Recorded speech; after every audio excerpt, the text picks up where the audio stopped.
ပုသ်ဆောင်တဲ့ဥပုသ်တဲ့တယောက်ဟာဘုရားကုံတော်ကိုနှလုံးသွင်းပြီးတော့နေရမယ်နှလုံးသွင်းတယ်ဆိုတာဘုရားကုံကိုအာယုံပြုပြီးတော့သူတဏ္ဍာမှာဖြစ်မဲ့လောဘတွေဒေါသတွေမောဟတွေကိုဖယ်ရှားပစ်တာစိတ်ရဲ့အညစ်အကြေးတွေမိမိရဲ့တဏ္ဍာမှာမဖြစ်အောင်ဆေးကြောပစ်တာဘာနဲ့ဆေးကြောပစ်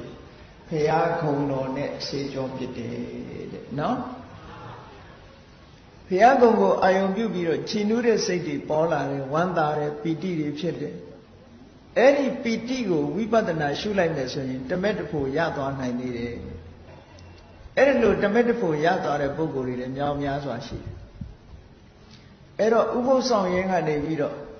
မြတ်စွာဘုရားခုံကိုအာယုံပြုပြီးတော့နေမယ်ဆိုလို့ရှိရင်အဲ့ဒီဥပုသ်ကိုဗျံမှုပောဒထ